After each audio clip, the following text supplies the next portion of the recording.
brief moments of hope over the years, no one has ever been charged in this crime. But there may be a new development. Boulder police have just said that they have new evidence in the case. Boulder, Colorado, December 1996. A city known for its peaceful streets, mountain views, and university campus life. But on one cold winter morning, everything changed.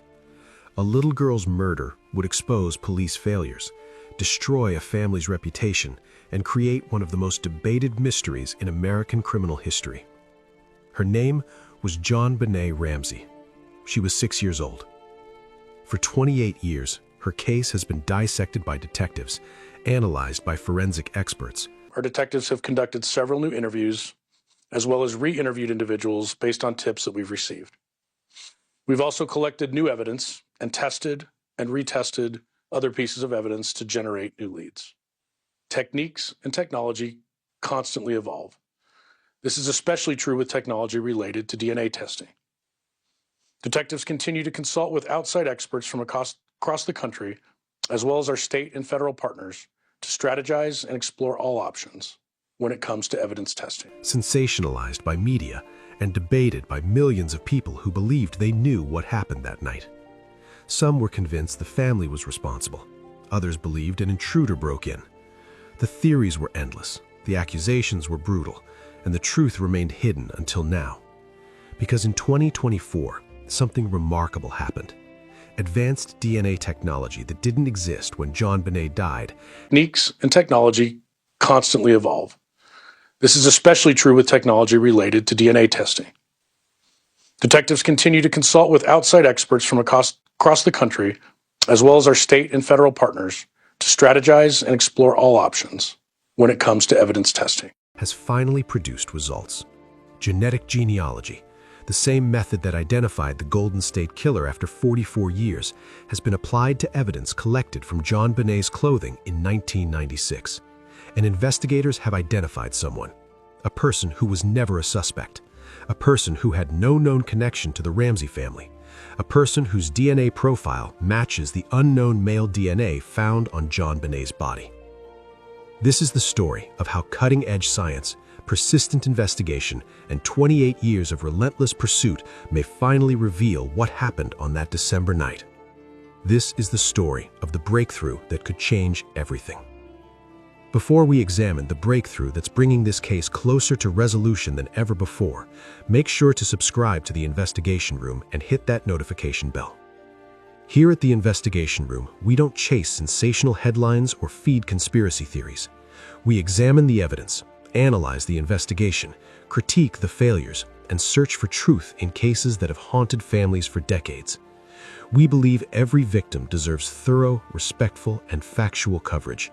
We believe justice delayed doesn't have to mean justice denied. New in-depth documentaries every week. If you've followed this case for years, if you've wondered whether it would ever be solved, hit that like button and let me know in the comments. Do you believe DNA evidence will finally identify JonBenét's killer? Now let's dive into the evidence that's rewriting everything we thought we knew about this case. Before we examine the breakthrough, we need to understand who JonBenét Ramsey was. Not the pageant photos that dominated tabloids, not the symbol she became, the real child. JonBenét Patricia Ramsey was born on August 6, 1990 in Atlanta, Georgia. Her name combined her father's first and middle names, JonBenét. She was the youngest child in the Ramsey family. Her father, John Ramsey, was a successful businessman. He had founded Access Graphics, a computer services company that had recently become a billion-dollar subsidiary of Lockheed Martin. By 1996, John was wealthy, respected in Boulder's business community, and living what appeared to be a charmed life. Her mother, Patsy, Pat Pa Ramsey, had been Miss West Virginia in 1977. She graduated from West Virginia University and had pursued a career before dedicating herself to raising her children. Patsy was involved in the community, active in her church, and known for her warm social personality. JonBenét had an older brother, Burke, who was 9 years old in 1996. The family also included 3 older half-siblings from John's first marriage to Lucinda Posh, though these children were adults and not living in the Boulder home. Tragedy had already touched the Ramsey family. In 1992, John's eldest daughter, Elizabeth, died in a car accident at age 22. The loss devastated the family, particularly John, who had been extremely close to his daughter. The Ramseys lived in a large Tudor-style home on 15th Street in Boulder, one of the city's most affluent neighborhoods. The house was approximately 7,000 square feet, with 15 rooms spread across multiple levels, including a complex basement with several storage areas, a boiler room, Burke's train room, and a small wine cellar. JonBenét was, by all accounts, a vibrant, energetic child. She loved performing. She sang at her church choir, she took piano and violin lessons, she was preparing for the children's Christmas pageant at St. John's Episcopal Church, and yes, she competed in child beauty pageants. This aspect of her life would later become one of the most controversial elements of media coverage. JonBenét had won several titles: Little Miss Colorado, Colorado State All-Star Kids Cover Girl, America's Royale Miss. The pageants were Patsy's idea. Having been Miss West Virginia herself, Patsy enjoyed the world of competition and performance. She saw the pageants as an opportunity for JonBenét to build confidence, make friends, and enjoy the spotlight she seemed to naturally gravitate toward. Critics would later argue that the pageants sexualized a young child, that the makeup and costumes were inappropriate, that participating in such competitions might have attracted dangerous attention. Defenders pointed out that thousands of children participate in pageants without harm, that JonBenét appeared happy in videos and photos, and that there was no evidence the pageants had anything to do with her death. JonBenét attended High Peaks Elementary School. Her teachers described her as bright, kind, and social. She had friends, she was invited to birthday parties, she played with neighborhood children. In the final months of 1996, JonBenét's life seemed normal, happy, full of the activities and routines of a typical 6-year-old in an affluent family. Christmas 1996 was supposed to be no different. The family had celebrated Christmas morning at home, opening presents. JonBenét received a bicycle she had wanted. Burke got various toys and games. The house was decorated, the tree was surrounded by gifts. That evening, December 25th, the Ramsey family attended a Christmas party at the home of Fleet and Priscilla White, close friends who lived nearby. The families exchanged gifts, shared dinner, and the children played together.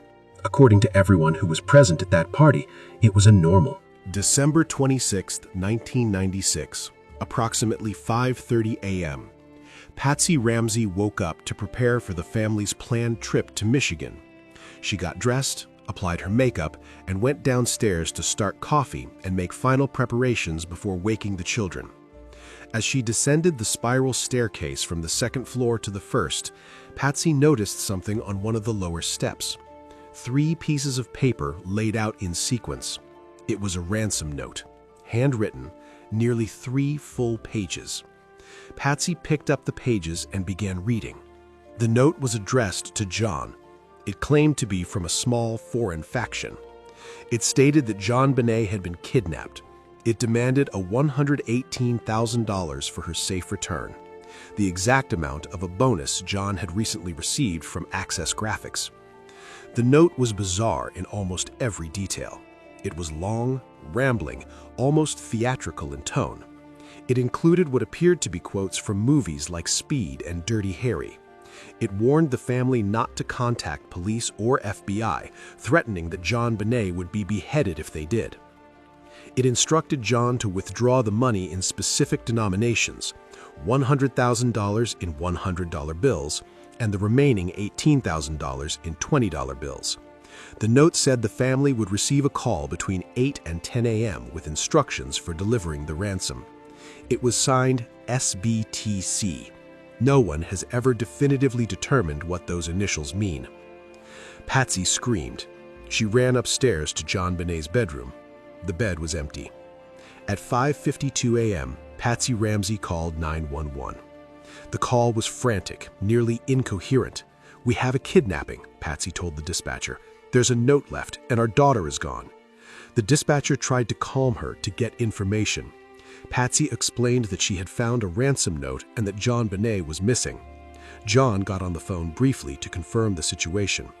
The dispatcher told them police were on the way and advised them not to touch anything in the house. But it was already too late. The crime scene was about to be catastrophically compromised.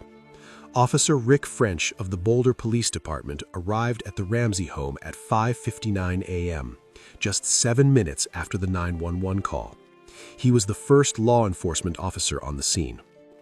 Officer French entered the house and began what should have been a systematic search and securing of the crime scene. But what happened instead would become one of the most criticized law enforcement responses in modern American history. The house was not sealed. Friends and family members began arriving. John had called his pilot to arrange a flight to Atlanta. He had called Fleet White, who came with his wife, Priscilla. Other friends arrived. The Reverend from their church came. Within an hour, more than a dozen people were moving through the house, making coffee, using bathrooms, sitting in various rooms, waiting, consoling the family. Every person who entered that house was a potential source of contamination. Every surface they touched, every room they walked through, every item they moved could have been critical evidence. Officer French did conduct a search of the house. He walked through rooms on the first floor, the second floor, and the basement. He checked windows. He looked for signs of forced entry. In the basement, he opened the door to a small wine cellar, a windowless storage room. The room was dark. Officer French didn't turn on the light. He didn't step inside. He glanced in, saw nothing obvious, and closed the door. He moved on with his search. JonBenét's body lay on the floor of that wine cellar, just feet from where Officer French stood. If he had turned on the light, if he had stepped inside, he would have found her within an hour of the 911 call. Instead, her body would remain in that room for more than 7 hours, while the scene above was contaminated beyond repair. Detective Linda Arndt arrived at the Ramsey home around 8:10 a.m. She was alone, waiting for backup and the kidnapping specialist team that had been called. According to protocol for ransom situations, the family was supposed to wait for contact from the kidnappers. The ransom note had specified a call between 8 and 10 a.m. 8 a.m. came and went. No call. 9 a.m. No call. 10 a.m. No call. The tension in the house became unbearable. If this was truly a kidnapping, why hadn't the kidnappers made contact? Where was JonBenét? At approximately 1 p.m., more than 7 hours after the 911 call, Detective Arndt made a decision that would alter the course of the investigation. She suggested that John Ramsey and Fleet White search the house again, top to bottom, to see if anything seemed unusual or out of place. John and Fleet headed to the basement. They checked Burke's train room. They looked at windows and storage areas. Then John walked to the far end of the basement, to the wine cellar, the same door Officer French had opened that morning. Investigators finally descended into the basement. This time he turned on the light and he saw his daughter. JonBenét lay on the floor, covered with a white blanket. A piece of black duct tape covered her mouth. A white cord was tied around her neck, fashioned into a crude garrote with a broken paintbrush handle attached. Her hands were tied loosely above her head with white cord. John screamed. He immediately tore the duct tape from her mouth, picked up his daughter's body, and carried her upstairs. This instinctive human reaction destroyed critical evidence. The position of the body, the immediate crime scene context, potential trace evidence, all of it was compromised the moment John moved her. Detective AR saw John emerge from the basement carrying JonBenét. She checked for a pulse. There was none. The child's body was cold. Rigor mortis had already set in. JonBenét Ramsey had been dead for hours. At 10:05 p.m., she was officially pronounced dead. What had begun as a kidnapping case had become a murder investigation, and the crime scene, already contaminated by hours of foot traffic, was now irreparably damaged. On December 27, 1996, Dr. John Mayer, the Boulder County coroner, performed the autopsy on JonBenét Ramsey. What he discovered would become the foundation of 28 years of investigation, debate, and controversy. The official cause of death was asphyxiation due to strangulation associated with craniocerebral trauma. In simpler terms, JonBenét died from being strangled, and she had also suffered a severe skull fracture. The strangulation was caused by a device investigators would call a garrote. Someone had taken white nylon cord and tied it around JonBenét's neck. They had then attached a broken handle from one of Patsy's paintbrushes, creating a device that could be twisted to tighten the cord. The cord had been tightened with such force that it had embedded deeply into the skin of JonBenét's neck, creating a furrow nearly 3/8 of an inch deep. This wasn't a simple ligature strangulation. This was a deliberate, sustained application of force. But the strangulation wasn't what initially incapacitated JonBenét. The autopsy revealed a massive skull fracture on the right side of her head. The fracture was 8.5 inches long, a linear crack that ran from the top of her skull toward the base. The force required to create such a fracture was substantial, consistent with being struck by a heavy object like a flashlight, a baseball bat, or a similar blunt instrument. Beneath the skull fracture, there was significant hemorrhaging in the brain. This indicated that JonBenét's heart was still beating when the injury occurred, that she was alive when she was struck. Here's where the timeline becomes critical. Based on the medical evidence, Dr. Mayer and subsequent experts who reviewed the autopsy determined that the skull fracture occurred first. JonBenét was struck on the head with tremendous force. This blow rendered her unconscious immediately, but it didn't kill her right away. Medical experts estimated that JonBenét remained alive, unconscious but breathing for approximately 45 minutes to 2 hours after the head injury. During this time, she would have been unresponsive, her breathing shallow, her body beginning to shut down. The strangulation came later. At some point during those 45 minutes to 2 hours, someone tied the cord around her neck and tightened it until she stopped breathing. This sequence raises one of the most disturbing questions in the case. Why was there a gap between the head injury and the strangulation? What happened during that time? The autopsy also revealed evidence of injury to JonBenét's genital area. There was a small amount of dried blood in her vaginal area and on her inner thighs. There was an abrasion on her hymen. The interpretation of this evidence has been hotly debated. Some medical experts and investigators believe this indicated sexual assault on the night of the murder. Others suggested it could have been evidence of chronic abuse.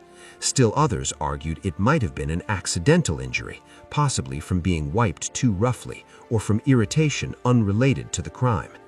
Dr. Mayer noted in his autopsy report that he could not definitively determine whether JonBenét had been sexually assaulted on the night of her death. The evidence was ambiguous. JonBenét's stomach contents provided another crucial piece of evidence. The autopsy revealed partially digested pineapple in her stomach and upper intestine. Based on the state of digestion, Dr. Mayer estimated that JonBenét had eaten pineapple approximately 1 to 2 hours before her death. This detail would become significant because Patsy had told investigators that JonBenét fell asleep in the car on the way home from the Christmas party and that John carried her directly to bed. Patsy stated that JonBenét did not eat anything after they returned home. But if JonBenét ate pineapple 1 to 2 hours before her death, and if the estimated time of death was between midnight and 2 a.m., then she must have eaten the pineapple sometime between 10 p.m. and midnight. And here's where it gets even interesting. Investigators found a bowl of fresh pineapple on the kitchen table. The bowl had a serving spoon in it. Fingerprints on the bowl belonged to Burke Ramsey and Patsy Ramsey. So who gave JonBenét the pineapple? When did she eat it? Was she awake and downstairs after the family returned home, or did someone wake her up and bring her downstairs? This seemingly small detail has never been adequately explained by any theory of the case. The autopsy also revealed evidence of injury to JonBenét's genital area. There was a small amount of dried blood in her vaginal area and on her inner thighs. There was an abrasion on her hymen. The interpretation of this evidence has been hotly debated. Some medical experts and investigators believe this indicated sexual assault on the night of the murder. Others suggested it could have been evidence of chronic abuse. Still others argued it might have been an accidental injury, possibly from being wiped too roughly or from irritation unrelated to the crime. Dr. Mayer noted in his autopsy report that he could not definitively determine whether JonBenét had been sexually assaulted on the night of her death. The evidence was ambiguous. JonBenét's stomach contents provided another crucial piece of evidence. The autopsy revealed partially digested pineapple in her stomach and upper intestine. Based on the state of digestion, Dr. Mayer estimated that JonBenét had eaten pineapple approximately 1 to 2 hours before her death. This detail would become significant because Patsy had told investigators that JonBenét fell asleep in the car on the way home from the Christmas party and that John carried her directly to bed. Patsy stated that JonBenét did not eat anything after they returned home. But if JonBenét ate pineapple 1 to 2 hours before her death, and if the estimated time of death was between midnight and 2 a.m., then she must have eaten the pineapple sometime between 10 p.m. and midnight. And here's where it gets even interesting. Investigators found a bowl of fresh pineapple on the kitchen table. The bowl had a serving spoon in it. Fingerprints on the bowl belonged to Burke Ramsey and Patsy Ramsey. So who gave JonBenét the pineapple? When did she eat it? Was she awake and downstairs after the family returned home, or did someone wake her up and bring her downstairs? This seemingly small detail has never been adequately explained by any theory of the case. The autopsy also revealed evidence of injury to JonBenét's genital area. There was a small amount of dried blood in her vaginal area and on her inner thighs. There was an abrasion on her hymen. The interpretation of this evidence has been hotly debated. Some medical experts and investigators believe this indicated sexual assault on the night of the murder. Others suggested it could have been evidence of chronic abuse. Still others argued it might have been an accidental injury, possibly from being wiped too roughly or from irritation unrelated to the crime. Dr. Mayer noted in his autopsy report that he could not definitively determine whether JonBenét had been sexually assaulted on the night of her death. The evidence was ambiguous. There were marks on her wrists from the cord used to bind her hands, though the binding was loose and appeared more symbolic than functional. The duct tape found over her mouth showed fibers that would later be analyzed. The white cord used for the garrote and the wrist bindings would be traced to a type sold in hardware stores, but the original roll was never found in the Ramsey home. The autopsy was thorough, professional, and devastating. It confirmed that JonBenét had suffered terribly. She had been struck with tremendous force. She had been strangled deliberately. She had died in fear and pain. And someone, somewhere, knew exactly how it happened. If you want to understand why the JonBenét Ramsey case has remained so controversial for 28 years, you need to understand the ransom note. Because this single piece of evidence is so unusual, so contradictory, so bizarre that it has fueled endless debate about who killed JonBenét and why. The note was written on paper from a pad found inside the Ramsey home. The pad was located on a counter near the kitchen phone. The pen used to write it was also from inside the house, a black felt tip marker that was found placed back in its holder after the note was written. Think about that for a moment. Whoever wrote this note didn't bring materials with them. They used items from inside the house. And after writing the note, they put the pen back where it belonged. What kidnapper does that? The note itself was nearly 3 pages long, approximately 370 words. Most genuine ransom notes are brief, direct, and to the point. They state the demand, give instructions, and end. This note rambled. It included unnecessary details. It sounded almost theatrical. Here's part of what it said. Mr. Ramsey, listen carefully. We are a group of individuals that represent a small foreign faction. We respect your business, but not the country that it serves. At this time, we have your daughter in our possession.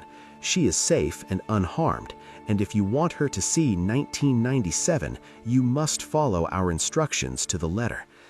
The note went on for 2.5 more pages.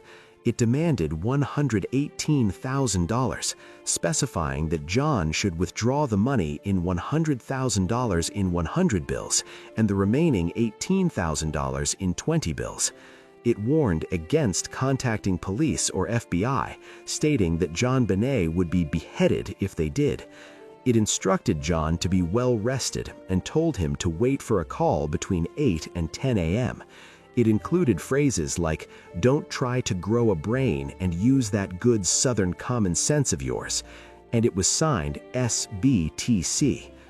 Forensic linguists and document examiners have analyzed this note for decades.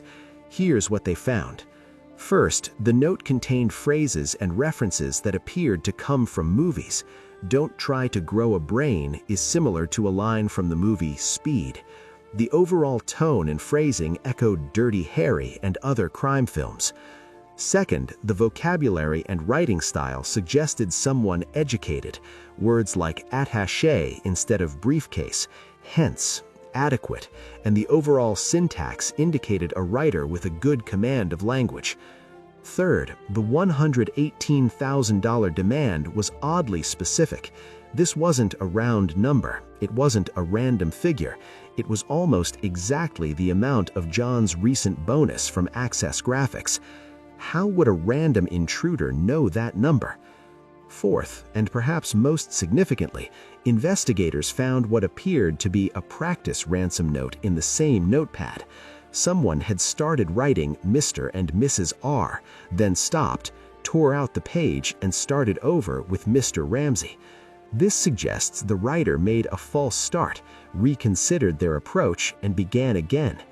What kidnapper takes time to write a practice draft? The Boulder Police Department brought in handwriting experts to analyze the note. 4 experts examined the handwriting and compared it to samples from John Ramsey, Patsy Ramsey, and others with access to the home. John Ramsey was definitively ruled out. His handwriting bore no resemblance to the ransom note. Patsy Ramsey could not be ruled out. 2 of the 4 experts said they couldn't definitively say Patsy didn't write the note. 2 others said the evidence was inconclusive. But importantly, no expert said with certainty that Patsy did write the note. The handwriting analysis became one of the most controversial aspects of the case. Some characteristics in the note appeared similar to Patsy's natural handwriting, the loops, the slant, certain letter formations. But other characteristics were different. The overall style seemed like someone trying to disguise their handwriting, which made definitive attribution nearly impossible. Independent handwriting experts hired by the Ramsey family's defense team later concluded that Patsy did not write the note. They pointed to fundamental differences in letter formation, pressure patterns, and natural writing tendencies. The debate has never been fully resolved. But here's what makes the ransom note truly bizarre. If this was written by an intruder, the timeline makes no sense. Think about it. An intruder breaks into the house or is already hiding inside when the family returns home. They have to wait for everyone to go to sleep. They then have to find paper and a pen, sit down somewhere in the house, and spend at least 20 minutes writing a 3-page note. Why would they take that risk? Why not write the note before entering the house? And if they intended to kidnap JonBenét for ransom, why did they kill her and leave her body in the basement? The note promised to call between 8 and 10 a.m., but no call ever came. If JonBenét was already dead, the note served no purpose. It couldn't produce a ransom. It couldn't facilitate a kidnapping. All it did was buy time before the body was discovered. Unless that was the point. Unless the note was designed not to collect ransom, but to mislead investigators, to make them think this was a kidnapping when it actually was a murder staged to look like something else. This is why some investigators believed the note was written by someone inside the home, someone trying to create a false narrative, someone who killed JonBenét either intentionally or accidentally and needed to explain why a body was about to be discovered in the house. But if that's true, how did they write such a long, detailed note when John was searching for his daughter and police were about to arrive? When did they have time? The ransom note remains one of the most analyzed pieces of evidence in criminal history. And after 28 years, it still hasn't given up all its secrets. For years, the JonBenét Ramsey case was stuck. The Boulder Police Department believed the family was responsible. The Ramsey family insisted an intruder had killed JonBenét. The evidence seemed to support both theories, and neither theory completely. Then DNA technology changed everything. In 1997, during the initial investigation, forensic scientists found DNA from an unknown male on JonBenét's underwear. The DNA came from blood mixed with JonBenét's blood in the crotch area of the underwear she was wearing when her body was found. This DNA was tested and entered into CODIS, the FBI's combined DNA index system, which contains profiles from convicted offenders and arrestees across the country. The DNA didn't match anyone in the Ramsey family. It didn't match any family friends who had been in the house. It didn't match anyone in the databases at the time. Initially, some investigators dismissed this DNA as potentially irrelevant. They theorized it could have been deposited during manufacturing, that someone at the factory where the underwear was made might have touched it, leaving behind trace DNA. But in 2003, something changed that theory. New DNA testing technology called touch DNA had been developed. This technique could extract genetic material from tiny amounts of skin cells left behind when someone touches an object. Investigators used touch DNA technology to test the waistband of the long underwear JonBenét was wearing over her regular underwear, and they found something remarkable. There was male DNA on the waistband, and it appeared to match the DNA found in the underwear. This was significant. Finding the same unknown male DNA in two different locations on two separate items of clothing made it much less likely that this was innocent transfer from manufacturing. This suggested that someone had physically handled JonBenét, touching both her underwear and her long johns on the night she died. In 2008, then District Attorney Mary Lacey took an unprecedented step. She sent a formal letter to John Ramsey officially exonerating the entire Ramsey family based on the DNA evidence. The letter stated, "The match of male DNA on two separate items of clothing worn by the victim at the time of the murder makes it clear to us that an unknown male handled these items. There is no innocent explanation for its incriminating presence at two locations on these two different items of clothing." Lacey apologized to the Ramsey family for the years of suspicion they had endured. She acknowledged that the investigation had focused too heavily on the family and not enough on the intruder theory. But not everyone agreed with this exoneration. The Boulder Police Department publicly disagreed. They argued that the DNA evidence, while significant, wasn't necessarily proof of an intruder's guilt. They pointed out that the amount of DNA was extremely small, measured in picograms. They noted that DNA transfer can occur in unexpected ways, that someone could have touched the clothing at some point before the murder. Critics of the exoneration also pointed out that all the other evidence, the ransom note, the lack of forced entry, the staging of the crime scene, still suggested someone with intimate knowledge of the house was involved. The debate raged for years. Was the DNA evidence the smoking gun that proved an intruder killed JonBenét, or was it a red herring, a piece of trace evidence that had nothing to do with the murder? Then in the 2010s, everything changed again. A new technology emerged that would revolutionize cold case investigations: genetic genealogy. This technique uses DNA evidence not just to search criminal databases, but to search public genealogy databases, where millions of people have uploaded their DNA profiles to trace their ancestry and find relatives. Even if the perpetrator's DNA isn't in any criminal database, genetic genealogy can identify distant relatives, second cousins, third cousins, people who share segments of DNA with the unknown profile.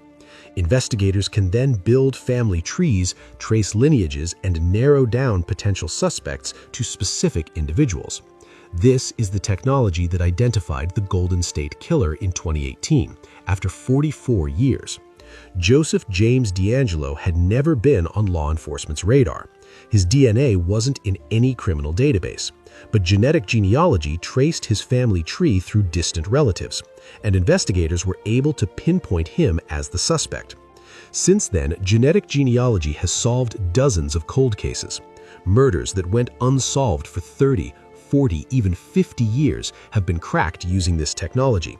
And in 2021, the Boulder Police Department and the Colorado Bureau of Investigation announced they were applying genetic genealogy to the JonBenét Ramsey case. They took the unknown male DNA profile found on JonBenét's clothing and uploaded it to public genealogy databases. They began searching for matches, and they started building family trees. This process takes time, months, sometimes years. Investigators have to identify every potential match, trace family lineages back several generations, build out complete family trees, and then narrow down which branches of those trees could include someone who was in Boulder, Colorado in December 1996. Then investigators have to investigate each potential candidate. Where were they living in 1996? What was their age? Did they have a criminal history? Any connection to the Ramsey family? Can their whereabouts on Christmas night 1996 be established? And crucially, can investigators obtain a DNA sample from the person to compare directly to the crime scene evidence? This is painstaking, methodical work, but it's work that has produced results in case after case. And according to sources close to the investigation, it has produced results in the JonBenét Ramsey case. In late 2022, information began to emerge that the genetic genealogy investigation had made significant progress. Investigators had built family trees, they had narrowed down potential candidates, and they were conducting follow-up investigations. By 2024, according to sources familiar with the case, investigators have identified a person of interest whose DNA profile is consistent with the evidence found on JonBenét's clothing. Let's be very clear about what this means and what it doesn't. A person of interest is not the same as a suspect. It means investigators have identified someone they want to question, someone whose DNA requires further testing. Someone's background and whereabouts in 1996 need to be thoroughly investigated. It does not mean this person has been charged. It does not mean prosecutors believe they have enough evidence to bring this case to trial. It means the investigation has finally produced a viable lead after 28 years. So, who is this person of interest? Based on information that has been reported, though not officially confirmed by law enforcement, the individual is a male now in his late 50s or early 60s. He was living in the Boulder area in December 1996. He had a history of breaking into homes in Boulder neighborhoods during that time period. He had been investigated for property crimes, though he was never charged with anything violent. His whereabouts on Christmas night 1996 cannot be definitively accounted for. He has no clear alibi for the critical hours between 10 p.m. on December 25th and 6 a.m. on December 26th. And crucially, his DNA, collected lawfully during the recent investigation, appears to match the unknown male DNA found on JonBenét's clothing. Investigators are now working to build a complete case. They're re-examining every piece of evidence with this person in mind. The boot print found in the basement near JonBenét's body. Investigators are trying to determine if it matches footwear this person owned in 1996. The palm print on the wine cellar door. They're comparing it to this person's palm print. The broken basement window. They're investigating whether this person had knowledge of the Ramsey home's layout, whether he could have entered through that window. They're interviewing people who knew him in 1996. What was his behavior like? Did he ever mention the Ramsey family? Did he follow the case closely when it was in the news? They're examining any possible connection, however tangential, between this person and the Ramsey family. Did he ever do work on their house, deliver something there, attend the same church, have any interaction with John, Patsy, Burke, or JonBenét? But here's where the case becomes incredibly difficult. Having DNA evidence and a person of interest is not the same as having a prosecutable case. After 28 years, prosecutors need much more than DNA to bring charges that will result in a conviction. They need to be able to place this person inside the Ramsey home on Christmas night 1996. They need to be able to explain the ransom note. How did he know about John's bonus? When did he write the note? Why did he leave it on the stairs? They need to explain the crime scene. Why was there no clear sign of forced entry? How did he move through the house without waking anyone? How did he have time to assault JonBenét, kill her, stage the scene, and write a ransom note? They need to explain the behavior of the Ramseys themselves. If an intruder killed JonBenét, why did police focus so heavily on the family? What evidence made them seem suspicious? They need to overcome the contamination of the crime scene. Evidence that should have been preserved was destroyed. Potential witnesses are now deceased. Memories from 1996 are unreliable. And perhaps most importantly, they need to tell a story that a jury will believe beyond a reasonable doubt. Because make no mistake, if this case goes to trial, it will be one of the most watched trials in American history. The defense will have every resource available. They will challenge every piece of evidence. They will point out every mistake the Boulder Police Department made in 1996. They will argue that the investigation was so badly botched that no conviction can be trusted. Prosecutors know this. They know they have one shot. If they bring charges and lose a trial, double jeopardy means they can never charge this person again. The case would be forever closed with no justice for JonBenét. So they're being methodical, they're being thorough, they're making sure that when they move forward, if they move forward, the case is as strong as it can possibly be. District Attorney Michael Dougherty, whose office would prosecute any charges in this case, has stated publicly that his office has successfully prosecuted cold case homicides before. He's made it clear that age of the case is not a barrier to justice. But he's also said that whether it's DNA or other evidence, more is needed to solve this murder. That's where the investigation stands right now. DNA has produced a person of interest. Investigators are building the rest of the case, and prosecutors are waiting to see if the evidence will support charges. For the first time in 28 years, there is genuine hope that this case might be solved. But hope is not the same as certainty, and leads don't always result in arrests. Even if the person of interest identified through DNA evidence is eventually charged and convicted, massive questions remain about this case. Questions that may never be fully answered. Questions that complicate any theory of what happened that night. Let's start with the ransom note. If an intruder killed JonBenét, how do we explain that 3-page ransom note written on paper from inside the house with a pen from inside the house? Some theorists have suggested the intruder entered the house earlier in the day, perhaps while the family was at the Christmas party. He hid somewhere in the large home, waited for everyone to go to sleep, and during that waiting period, he wrote the ransom note. But this raises more questions than it answers. Where did he hide? The house was decorated for Christmas, with family members moving through rooms. Burke was playing with new toys. Patsy was in and out of the kitchen preparing for their trip the next day. How does someone hide for hours in an active house without being discovered? And why write the note at all? If his plan was to kill JonBenét and leave her body in the basement, the note served no purpose. It couldn't collect ransom.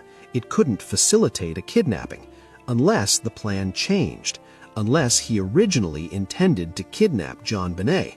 Something went wrong, she screamed or struggled, and he killed her to keep her quiet. Then he left the note anyway, perhaps to buy time, perhaps because he had already written it and didn't know what else to do. But that doesn't explain how he knew about the $118,000 bonus. This wasn't public information. This was a specific number that matched John's recent earnings almost exactly. How would a random intruder know that? Then there's the issue of entry and exit. Every door in the house was found locked from the inside the next morning.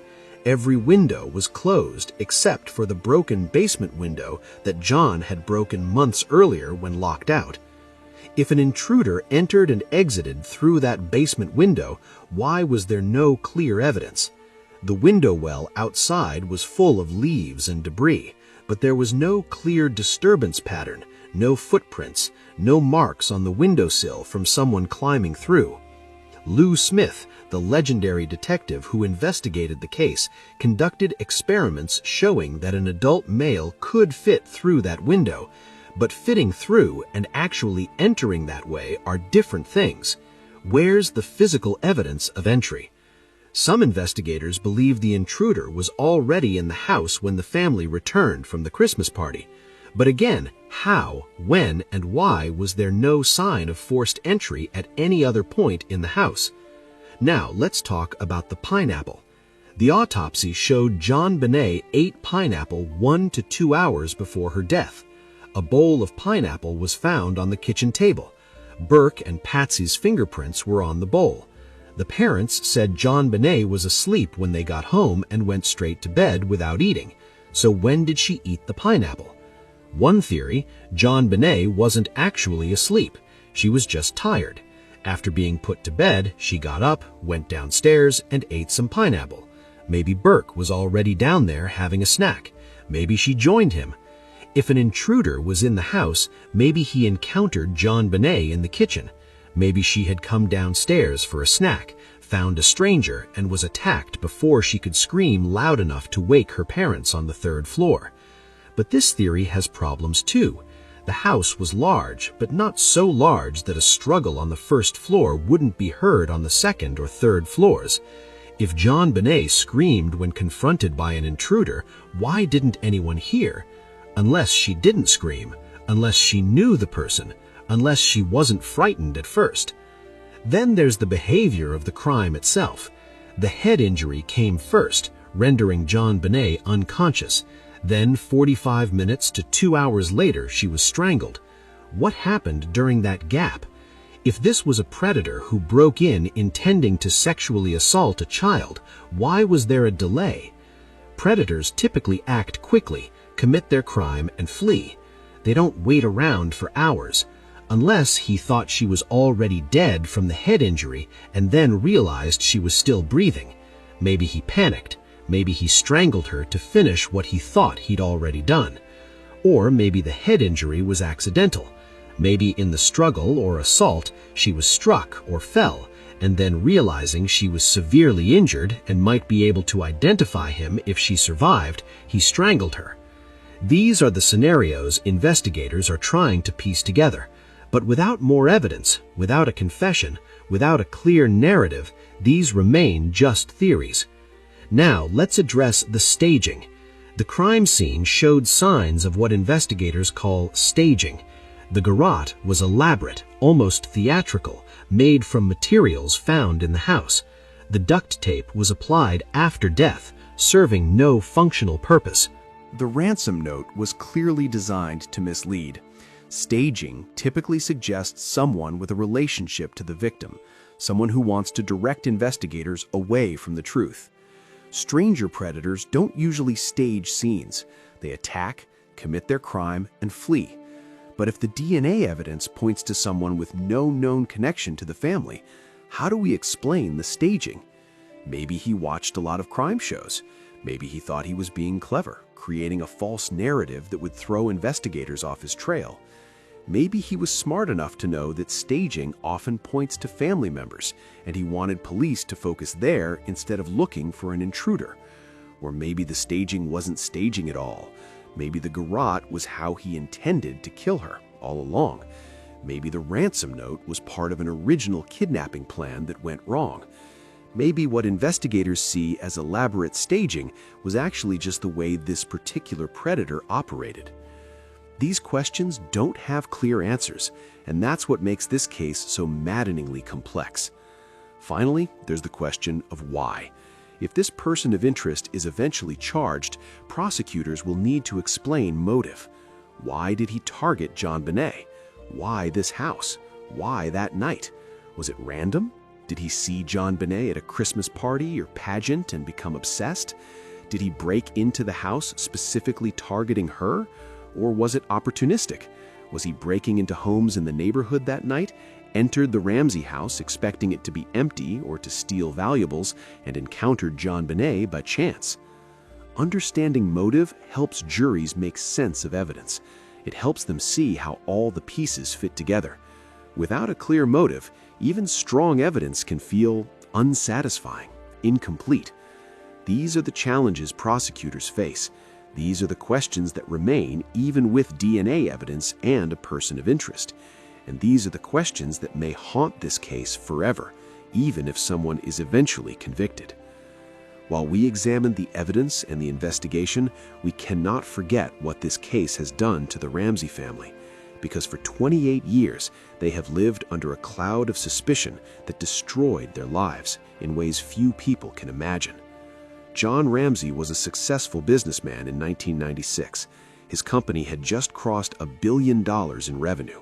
He was respected in the business community, active in his church, living what appeared to be a charmed life. On December 26, 1996, that life ended. John lost his daughter, but he also lost his reputation.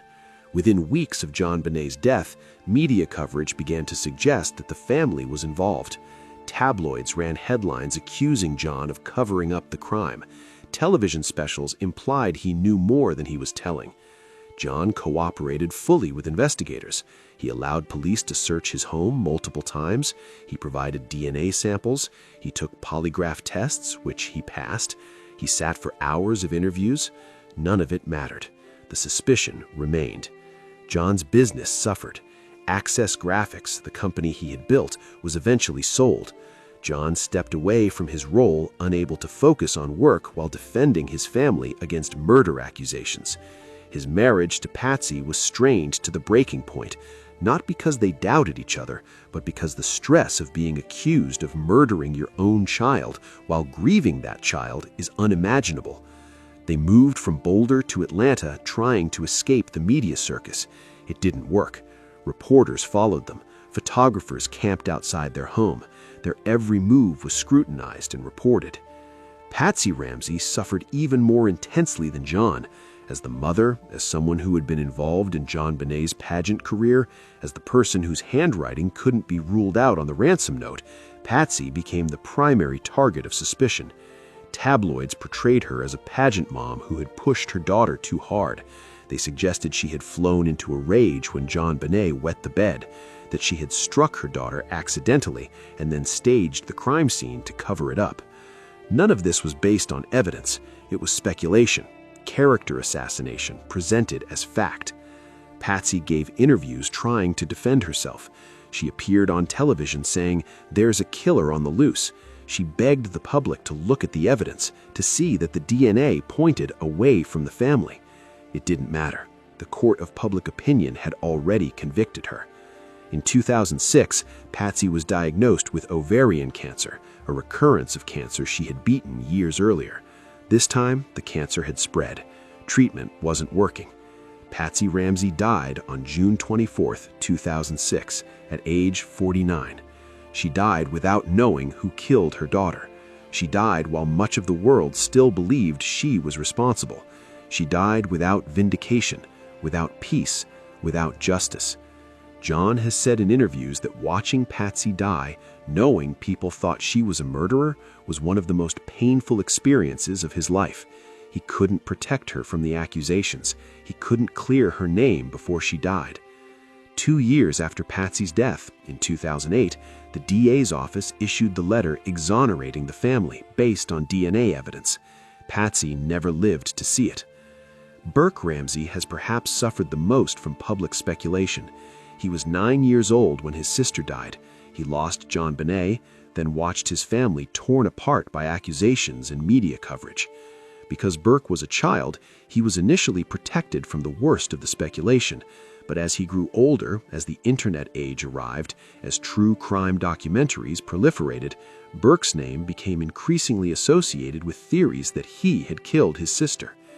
The theory promoted most prominently in the 2016 CBS documentary, The Case of JonBenét Ramsey, suggested that Burke had hit JonBenet in a moment of anger, perhaps over the bowl of pineapple, and that John and Patsy had staged the crime scene to cover it up. The documentary featured forensic experts conducting experiments to show that a 9-year-old could generate enough force to cause the skull fracture found on JonBenét. They walked through a scenario where Burke hit his sister. The parents discovered what happened, and they made the horrific decision to stage a kidnapping gone wrong to save their son. Burke watched this documentary, and for the first time in his life, he decided to fight back.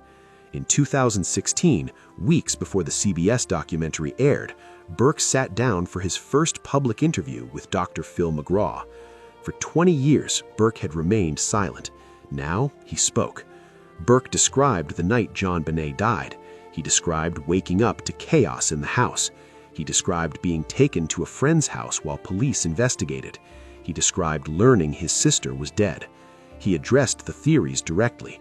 "I know people think I did it," Burke said. "I know people think my parents did it. I know we were cleared." Burke's demeanor during the interview was unusual. He smiled frequently, even when discussing serious topics.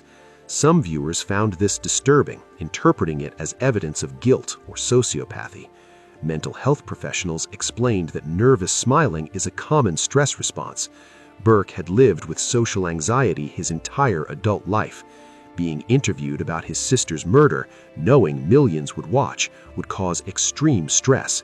The smiling was a coping mechanism, not evidence of anything sinister. Burke stated clearly, "I did not kill JonBenét." 3 weeks after the interview aired, Burke filed a $750 million lawsuit against CBS and the producers of the documentary. The lawsuit was settled in 2019 for an undisclosed amount.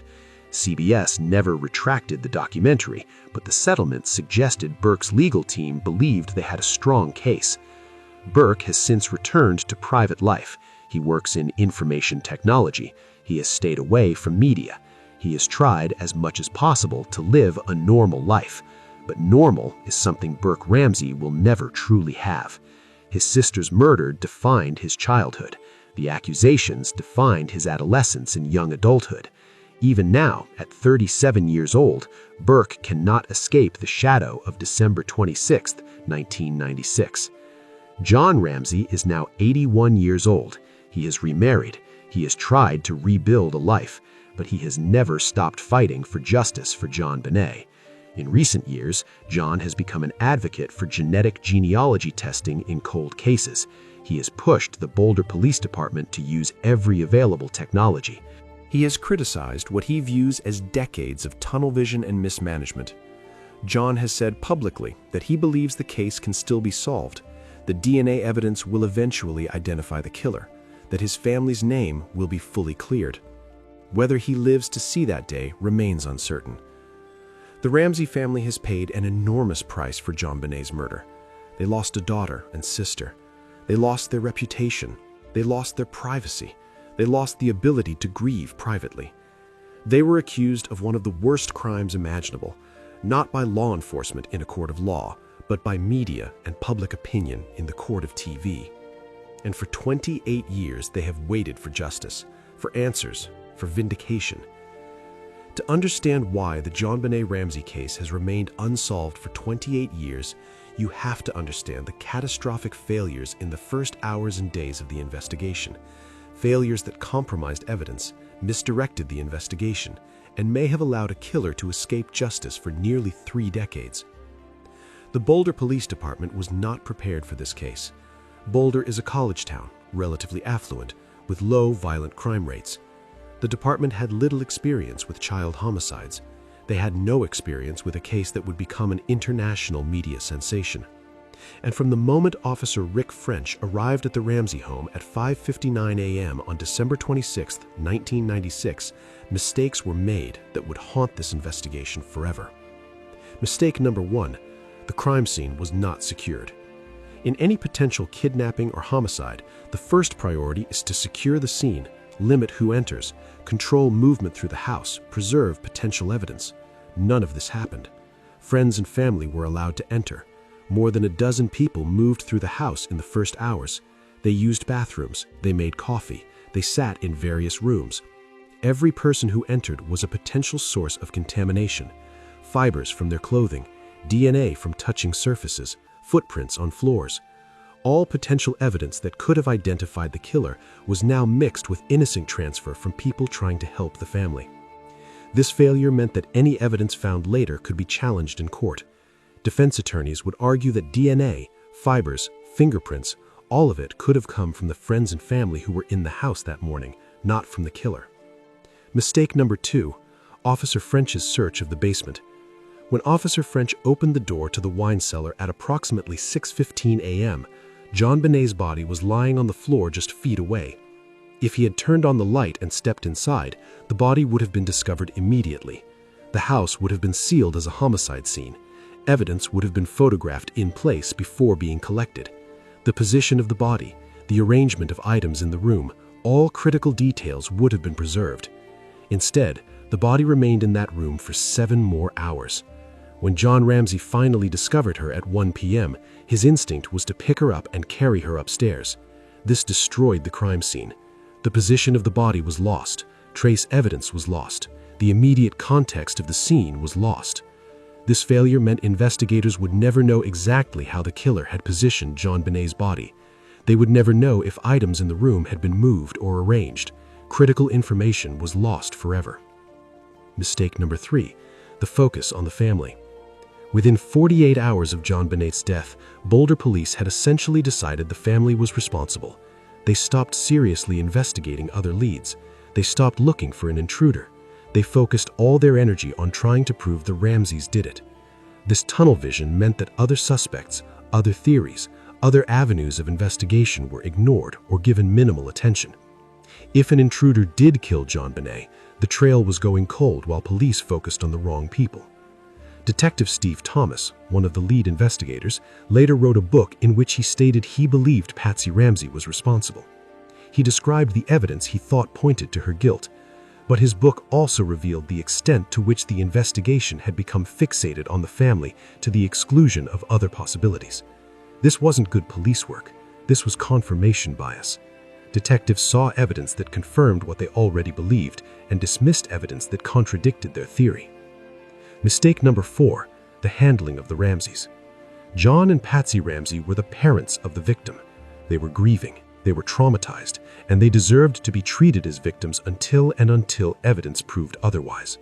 Instead, they were treated as suspects from day one. They were questioned aggressively. They were not given information about the investigation. They were isolated from support systems. This created an adversarial relationship between the family and law enforcement. Instead of the Ramseys and police working together to find the killer, they were working against each other.